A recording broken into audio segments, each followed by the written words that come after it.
جل وعلا ارشاد فرماتا ہے والذین اتخذوا مسجدا ضرارا، وہ جنہوں نے مسجد بنائی نقصان پہنچانے کو، وکفرا اور کفر کے لیے، وتفریقا بین المؤمنین اور مومنین کے درمیان پھوٹ ڈالنے کے لیے، مومنین کے درمیان جدائی ڈالنے کے لیے، وإرصادا لمن حارب اللہ ورسولہ اور مورچہ بنایا ان کے لیے، اس کے لیے جو اللہ اس کے رسول کا دشمن ہے، تو اللہ اس کے رسول کے دشمن کے انتظار کے لیے مسجد بنائی۔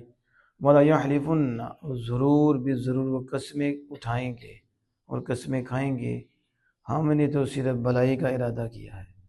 واللہ یشہد انہم لکاذبون، اور اللہ گواہی دیتا ہے کہ یہ جھوٹے ہیں۔ انہم لکاذبون، ضرور جھوٹے ہیں۔ محبوب اس مسجد میں آپ نے کھڑا نہیں ہونا، لا تقم فیہ ابدا، کبھی بھی کھڑا نہیں ہونا۔ آیہ کریمہ میں آپ غور کریں تو بڑی چیزیں ہیں جن کی ہمیں سمجھ آ سکتی ہے، اور ہم پہچان سکتے ہیں کہ ہر مسجد اللہ کا گھر نہیں ہے اور ہر جگہ نہیں جانا چاہیے۔ یہ کہ کسی سکالر کی بات نہیں ہے، یہ خالق کائنات جل وعلا کی بات ہے۔ میں جنہوں نے مسجد بنائی، لفظ مسجد بولا اللہ پاک نے، تو ہر مسجد اللہ کا گھر نہیں ہوتا۔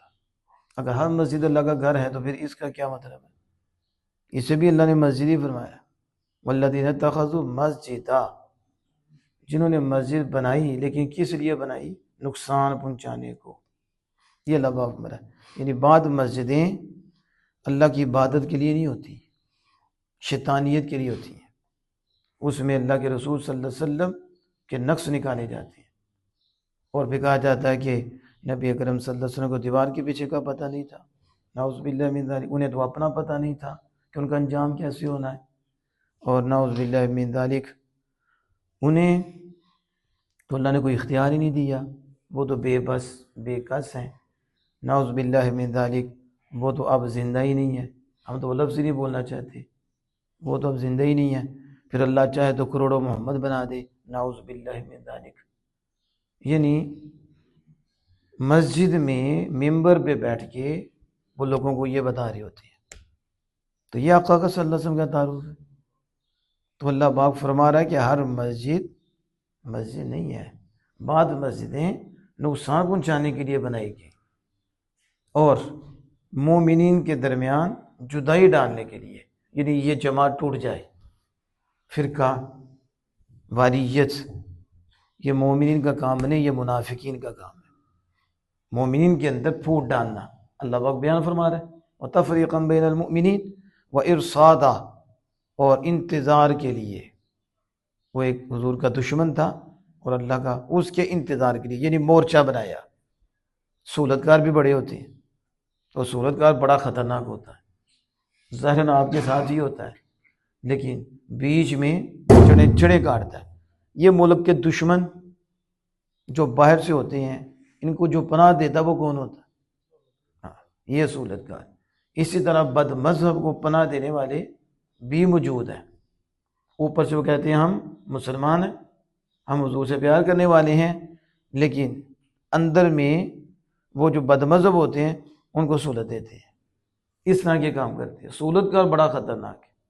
اب وہ اس کافر کے لیے مورچہ انہوں نے بنایا، اور اللہ پاک فرماتا ہے محبوب قسمیں کھائیں گے، قسمیں اٹھائیں گے۔ دیکھو اللہ پاک نے ان کی روش بھی بتائی ہے، ان کی عادت بھی بتائی ہے۔ جھوٹا بندہ بڑی قسمیں اٹھاتا ہے، ایسا ہے کہ نہیں؟ روزہ آپ نے رکھا، میں نے بھی رکھا ہے، تو تھوڑا بولے نا اتنا بڑا سیر تو میں لا لیتے ہیں، چھوٹی سی زبانی ہماری ہلتی، پھر جب موقع بنتا ہے اگر سارے ہی ٹھیک ہے، کیا کہتے ہیں؟ یعنی خود ٹھیک نہیں ہے، اسے قرآن کا پتہ ہی نہیں، نہ اسے دین کا پتہ ہے، اس نے جو ہے نا آکسفورڈ میں تعلیم حاصل کی ہے، یہ ادھر ہی رہا ہے، سارے ٹھیک ہے، تو اس کا مطلب کیا ہے؟ والا یحملون، یہ تو قسمیں اٹھائیں گے۔ اللہ وہ تقیدیں لگاتا ہے، لام ایک تقید ہے، نون ایک تقید ہے، یعنی کلام تو پہلے ہی مالک کا مضبوط ہوتا ہے، لیکن اللہ بولتا ضرور بالضرور، یہ قسمیں کھائیں گے، اور اپنی پرانی عادت بتائیں گے کہ ہاں انہیں تو صرف بھلائی کا ارادہ کیا ہے، وہ کہتے ہیں ہم نے تو نیکی کی دعوت دینی ہے، کیا کرنا ہے؟ ہم تو صرف یہی چاہتے ہیں، ہم تو اللہ اللہ کرنے آئے ہیں، ہم تو دین کی بات کرنے آئے ہیں۔ تو اللہ نے پہلے ہی بتا دیا، جو محبوب سے جھوٹ بول رہی ہیں اور جو ان کے اندر کوڑ ہے، اللہ نے اس کو واضح فرما دیا۔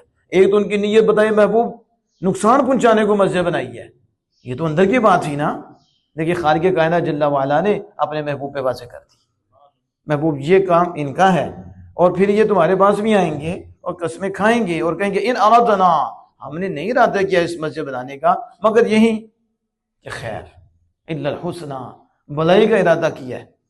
اللہ پاک فرماتا ہے محبوب اللہ گواہی دیتا ہے اس بات میں یہ جھوٹے ہیں، انہم لکاذبون، ضرور بھی ضرور یہ جھوٹے ہیں، لا تقم فیہ ابدا، ان کی مسجد میں کبھی کھڑے نہ ہونا۔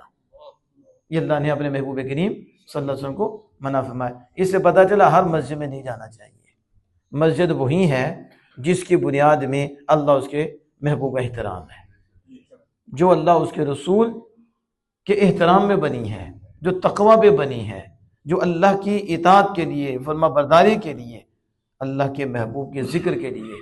یہ مسجد وہی مسجد ہے، ریاکاری، نمود و نمائش یا اللہ کی رضا کے علاوہ کوئی اور نیت ہو تو مسجد فخر کے لیے، ڈینگیاں مارنے کے لیے ہماری مسجد جیسی مسجد کوئی نہیں، اس طرح کی مسجد بنائیں، پھر ایک برادری کی الگ تو دوسری برادری کی الگ مسجد بنائیں، ایسی چیزیں یہ تقوی کی بنیاد پر نہیں ہے، یہ بھی مسجد ضراری ہے۔ نیت اچھی ہوگی تو پھر ویسے تو جتنی مرضی مسجد بنا دے، اللہ کے یہاں وہ مسجد نہیں ہے، وہ بلڈنگ ہی ہے۔ مسجد وہی ہے جس کی بنیاد تقوی بھی ہوتی ہے، جس کی بنیاد میں آمنہ کے لال صلی اللہ علیہ وسلم کا تو احترام ہوتا ہے۔ اب ہوا کیا، منافقین نے مسجد بنا لی، کس لیے؟ مومنین کے درمیان جدائی ڈالنے کے لیے، جماعت ٹوٹ جائے اور انہیں نقصان پہنچے، تو انہوں نے یہ مسجد بنائی۔ اور اس سے بڑی چال یہ تھی کہ ایک شخص تھا ابو عامر، وہ جو ہے نصرانی راہب ہو گیا، اور یہ نبی اکرم صلی اللہ علیہ وسلم جب مدینہ شریف تشریف لائے تو آپ صلی اللہ علیہ وسلم کو کہنے لگا آپ کا دین کون سا ہے؟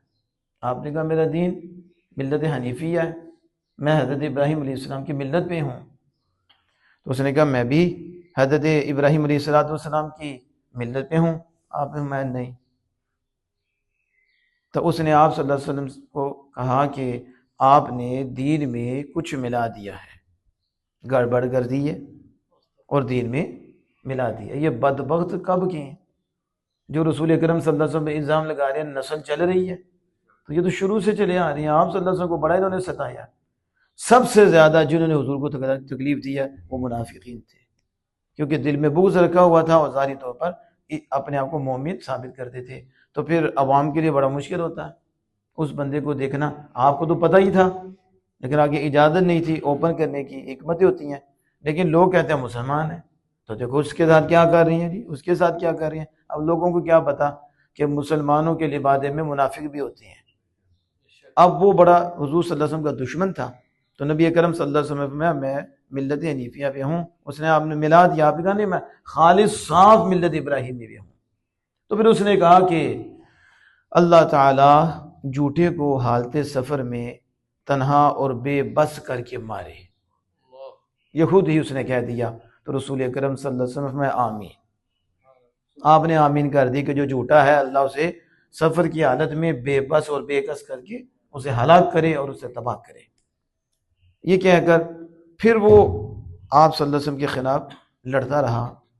جنگ احد میں اس نے نبی اکرم صلی اللہ علیہ وسلم کو کہا کہ جو قوم بھی آپ سے لڑے گی اور لڑنے والی ہوگی وہ مجھے ملے گی تو میں اس کے ساتھ مل کے آپ سے لڑوں گا۔ پھر کیا ہوا، حوازن جب حوازن کو شکست ہوئی تو یہ بھاگا اور ملک شام کی طرف چلا گیا۔ ادھر سے اس نے منافقین کو یہ خبر بھیجی کہ تم قوت اسرا جو جنگ کا سامان ہے وہ جمع کرو، اور میں شاہ ایران کے پاس جاتا ہوں اور وہاں سے لشکر لے کے آتا ہوں۔ اور نعوذ باللہ من ذالک رسول اکرم صلی اللہ علیہ وسلم اور صحابہ کرام کو بھی نکالوں گا۔ اب اس کے کہنے پہ انہوں نے وہ مسجد بنائی اور نبی اکرم صلی اللہ تعالیٰ علیہ وسلم کے پاس گئے اور کہنے لگے آپ ہماری مسجد میں نماز پڑھ دیں، لوگ کمزور بھی ہیں، ضعیف بھی ہیں، تو فراغت پا کر ادھر نماز پڑھ لیں گے، تو آپ ایک نماز پڑھ دیں اور دعائیں برکت کر دیں۔ تو نبی اکرم صلی اللہ علیہ وسلم تبوک کی طرف جا رہے تھے، تو آپ نے فرمایا اب تو میں تبوک کی طرف جا رہا ہوں، جب واپس آؤں گا تو میری اللہ کی مرضی ہوگی تو پھر میں مسجد میں آؤں گا، اللہ کی مرضی ہوگی تو پھر میں آؤں گا۔ یا میں ٹھہر کر آپ سے پوچھتا ہوں، منافقین رسول اکرم صلی اللہ علیہ وسلم کو کہہ رہے تھے کہ آپ ہماری مسجد میں آئیں اور ایک نماز پڑھ لیں اور دعائیں برکت کر دیں، اس کا مطلب ہے منافقین بھی برکت کے قائل تھے، منافق بھی، کہ اگرچہ ان کے اندر کوڑ تھا لیکن یہ تو سمجھ آتی ہے نا کہ یہ جو اپنی مسجد میں یا گھروں میں نیک بندے کو بلانا، بچوں کو بلانا اور دعائیں برکت کے لیے یہ طریقہ شروع سے آ رہا ہے، یہ آپ کا طریقہ نہیں ہے۔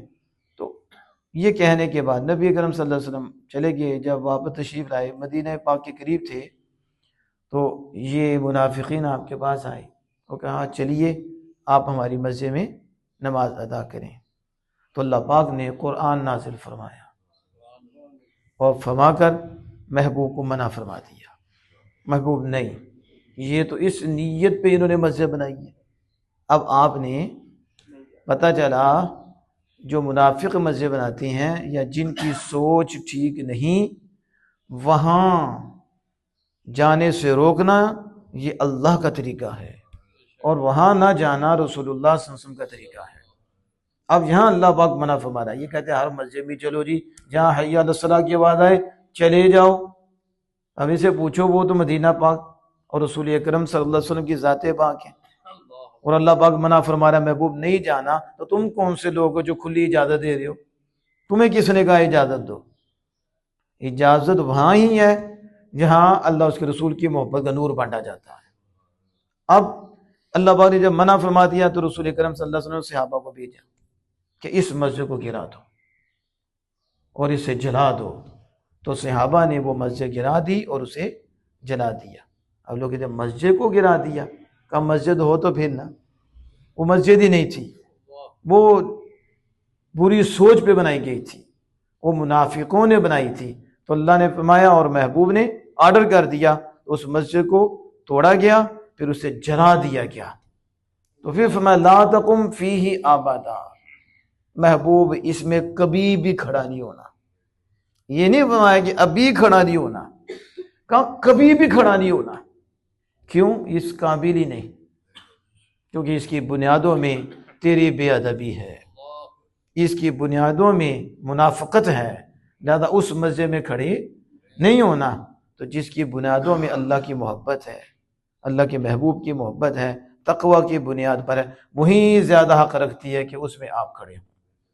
اب یہ آپ پڑھیں 11واں سپارہ، میں نے تو مختصر سے انداز میں اور وقت میں آپ کے سامنے یہ بات رکھی ہے، آخری بات کر کے میں مکمل کرتا ہوں۔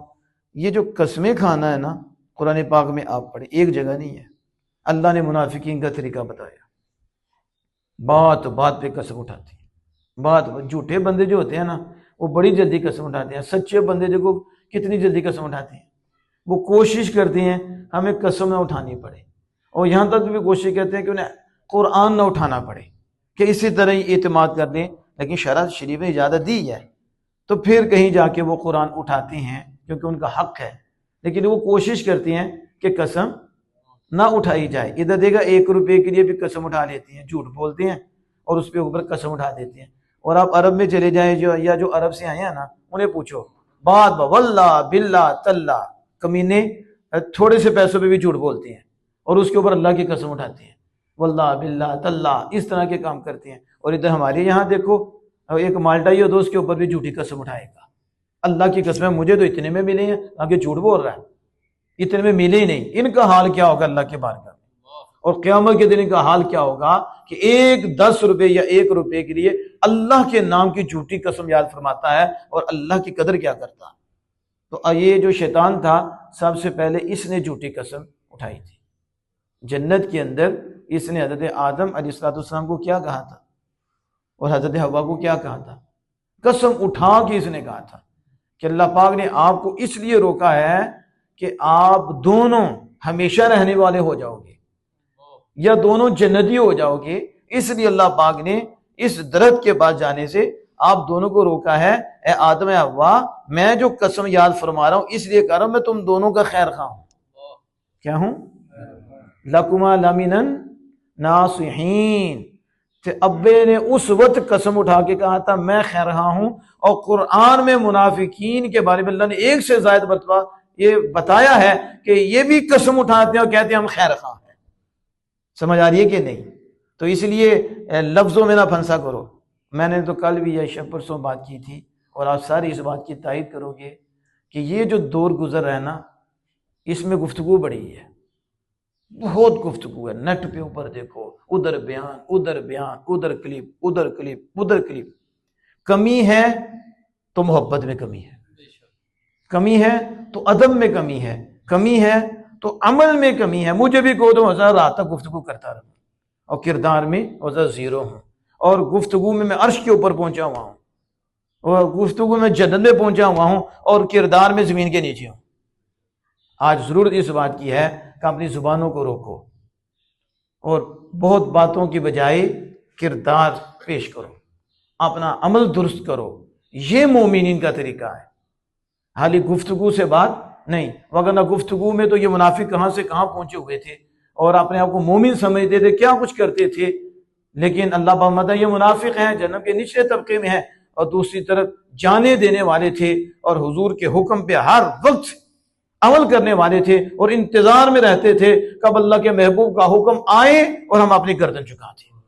اللہ جل وعلا سے دعا ہے کہ ہمیں عمل کی توفیق عطا